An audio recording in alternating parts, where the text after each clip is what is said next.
উনিশ শতাব্দীর শেষের দিক। পরাধীন ভারত ছিল ব্রিটিশ শাসনের অধীনে। ভারতীয়রা ছিল ব্রিটিশদের দ্বারা লাঞ্ছিত, বঞ্চিত এবং অত্যাচারিত। ঠিক এই সময় ভারতের এক বীর এবং সাহসী সন্তান জন্মগ্রহণ করেন, যার নাম শুনলে প্রতিটা বাঙালির হৃদয় দোলা দিয়ে যায়। তিনি হলেন আমাদের সকলের প্রিয় নেতাজি সুভাষ চন্দ্র বোস। কিন্তু বর্তমান যুব সমাজ নেতাজিকে ভুলতে বসেছে। তাদের কাছে এই 23শে জানুয়ারি আর 5টা ছুটির দিনের মতোই। তাই আমাদের ওপরেই দায় বর্তায় এই যুব সমাজকে এটা বোঝানো যে কে ছিলেন নেতাজি, যিনি তার সারাটা জীবন ভারতবর্ষের জন্য উৎসর্গ করেছিলেন। আমরা কি তার জন্য এটুকু করতে পারি না?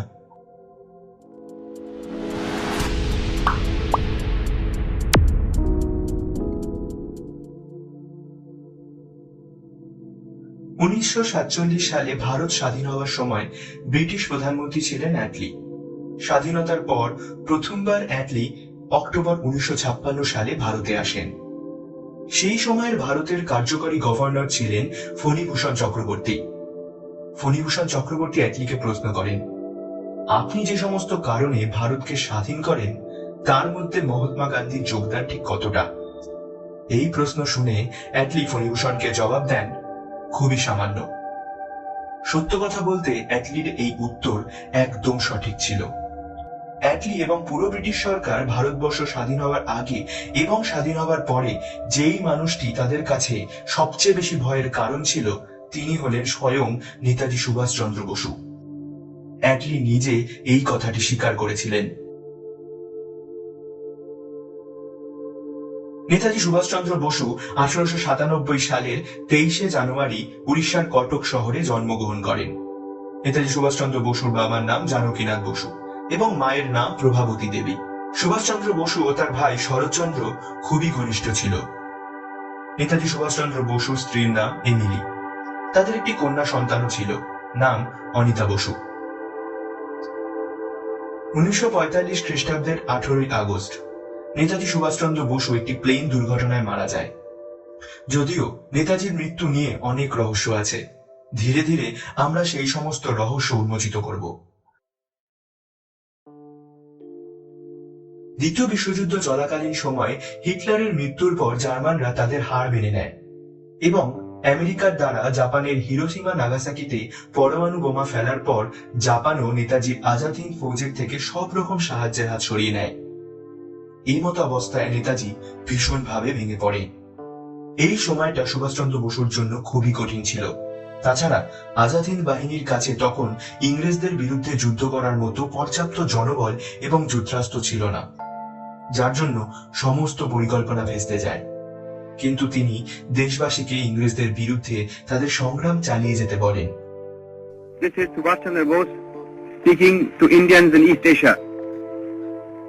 My countrymen in East Asia, while I am in Tokyo, I desire to address a few words to you, and I have no doubt that you will give them due consideration. প্রথমে British India navy এবং পরে British ইন্ডিয়ার সমস্ত force ইংরেজদের বিরোধিতা শুরু করে। পরমাণু হামলার পর জাপান এক প্রকার বিধ্বস্ত ছিল। এই জন্য নেতাজি আজাদ হিন্দ বাহিনীর পরবর্তী রণনীতি ভাবতে শুরু করেন। আজাদ হিন্দ বাহিনীর এডিসি কর্নেল হাবিবুর রহমান বলেন, জাপানের সাথে মিটিং এর পর নেতাজি সারা রাত ঘুমোতে পারেননি। পরদিন সকালে নেতাজি ইন্ডিয়ান ন্যাশনাল আর্মির বিমানে চড়ে ব্যাংকক থেকে রওনা দেন এবং দুপুরে ভিয়েতনামের হোচিমিনহা শহরের জনসংখ্যার পোর্টে অবতরণ করেন। তার সাথে ছিল এএসআইআর কর্নেল প্রীতম সিং, দেবনাথ গুজরাল সিং, রহমান এবং আবির হোসেন। সেখানে আরো একটি প্লেন অবতরণ করে, যেটি ছিল জাপানি লেফটেন্যান্ট ইসোবাকার। সেখানে ইসোবাকা নেতাজিকে আইএনআর এর প্লেন ছেড়ে তাদের সাথে যাওয়ার প্রস্তাব দেন। নেতাজি এই প্রস্তাবে রাজি হয়ে যান, কিন্তু তার অন্যান্য সঙ্গীরা তাকে একলা ছাড়তে রাজি হয় না। এই জন্য সুভাষচন্দ্র বসু জাপানিদের সাথে কথা বলে কর্নেল হাবিবুর রহমানকে নিজেদের সাথে নিয়ে নেয়। নেতাজি ও রহমান জাপানি যুদ্ধ বিমানে ওঠেন। কিছু সময় পর প্লেন রওনা হয়। এখান থেকে শুরু হয় নেতাজির মৃত্যুর সমস্ত রহস্য। ঠিক সন্ধ্যাবেলায় নেতাজি সুভাষ চন্দ্র বসু এবং হাবিবুর জাপানিদের বিমানে চড়ে। অন্যান্য সঙ্গীরা তাদেরকে বিদায় জানানোর জন্য প্লেন পর্যন্ত তাদেরকে এগিয়ে দেন। কিছুক্ষণ পর প্লেন সেখান থেকে রওনা হয়। বলা হয় যে হোচিমিনা শহর থেকে বেরোনো সেই প্লেন নেতাজিকে নিয়ে সন্ধ্যে 7টায় ভিয়েতনামের একটি শহর তুরানে অবতরণ করেন। সেখানে রাত কাটিয়ে পরদিন সকালে সেই প্লেন রওনা হয়ে ঠিক দুপুর 2টোর সময় তাইওয়ানের তাইপিং শহরে অবতরণ করে। তাইপিনে তারা সকালের খাবার খায়। এরপর প্লেন সেখান থেকে ওড়ার জন্য রানওয়েতে চড়ে। প্লেন ওড়া শুরু করা মাত্রই একটা ভয়াবহ দুর্ঘটনা ঘটে। জাপানি প্লেন KI-21 এর লেফট ইঞ্জিন আলাদা হয়ে যায়। মাটি থেকে উচ্চতা খুব একটা বেশি ছিল না, 30 থেকে 35 মিটার হবে। 10,500 কেজি ওজনের প্লেন মাটিতে আছাড় খায়। জাপানি লেফটেন্যান্ট জেনারেল সেই মুহূর্তেই প্রাণ হারান। কর্নেল হাবিবুর রহমানের এক পা জখম হয়ে যায়। প্লেনের ইঞ্জিন অয়েল গোটা প্লেন এমনকি নেতাজি সিট পর্যন্ত ছড়িয়ে যায়। ইঞ্জিন অয়েলে আগুন লেগে যায় এবং নেতাজি শরীরেও আগুন ধরে যায়। কর্নেল হাবিবুর রহমান নেতাজিকে প্লেন থেকে বাইরে আসার জন্য বলেন এবং তারা দুজনে একসাথে প্লেন থেকে বেরিয়ে আসেন। 10-15 মিনিটের মধ্যে এয়ারপোর্টের বাঁচাও দল সেখানে ছুটে আসে। আহত এবং মৃতদের কাছের একটি হসপিটালে নিয়ে যাওয়া হয়। হসপিটালের জাপানি ডাক্তার তেনায়েস হে সুভাষ চন্দ্র বসুকে বাঁচানোর চেষ্টা করেন, কিন্তু সারা শরীরে আগুন লেগে যাওয়ার জন্য ভারতীয় বীর সন্তান সুভাষ চন্দ্র বসু হাসপাতালে প্রাণ ত্যাগ করেন। এখন আপনি যে সমস্ত ঘটনা শুনবেন তার সত্যতা আজও এক জটিল রহস্য। পরের দিন 19 আগস্ট কর্নেল হাবিবুর রহমানের স্বাস্থ্য একটু ভালো হলে তিনি বলেন নেতাজি সুভাষ চন্দ্র বসুর শরীরকে সিঙ্গাপুরে নিয়ে যাওয়া হোক। জাপানিদের কাছে সেই সময়ে দ্বিতীয় কোনো বিমান ছিল না, এই জন্য তারা ক্ষমা প্রার্থনা করেন। কিছুক্ষণ পর সেখানে বিভিন্ন মিডিয়া এবং ফটোগ্রাফার এসে উপস্থিত হয়।